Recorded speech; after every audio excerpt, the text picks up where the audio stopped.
Okay, so the last thing that I'm going to make a video about, at least today for this week, is going to be tables. So when we put a table in LaTeX, it has a certain number of rows and a certain number of columns. And when we first specify the table, we need to give it the number of columns that it has. So the first thing actually we're going to do is put everything inside the center environment. This doesn't really have anything to do with tables. It just centers everything in the page horizontally. Now for the table environment, the first one we're going to look at is going to be tabular.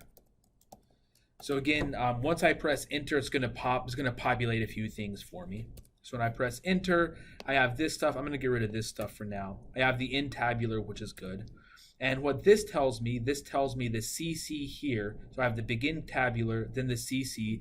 This is telling me that I want a 2-column table. The C says I want the text centered within the columns of the table, and this vertical bar says that between the columns of the table there's going to be a vertical line. So I want to make a table that has 2 rows and 3 columns.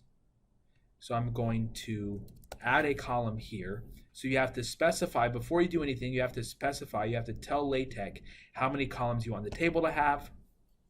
And then as you type, as you add new rows, you're going to add new line characters, and that tells LaTeX how many rows you want. So I'm just going to press enter. I'm going to type something. This is going to be the first row. Then I'm going to type the second row. So the first row, I'm just going to have the first row. I'm going to just, instead of typing like data, I'm just going to type kind of dummy data. So row 1, column 1. So in the upper left-hand cell, it's going to say row 1, column 1. I'm going to do an ampersand. That's telling LaTeX, now I want to stay in row 1, but I want to go to the next column in row 1. So it's going to be row 1, column 2. And the next ampersand is going to get me to the third column, row 1, column 3.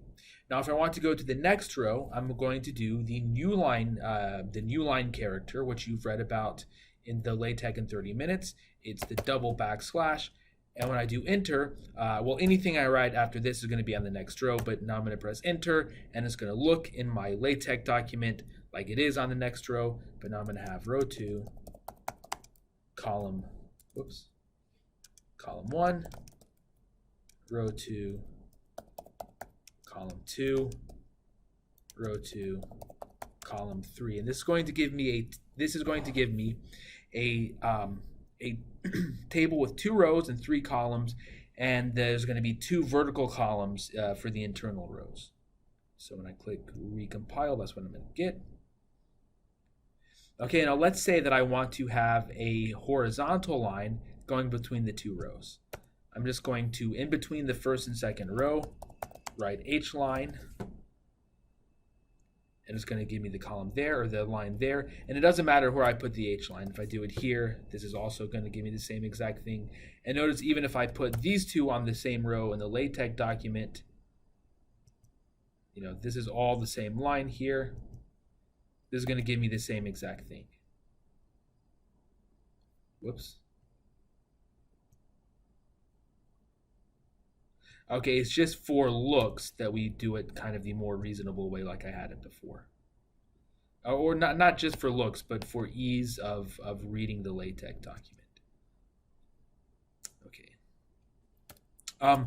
In addition, let's say that I want to have columns or vertical bars on the outside columns.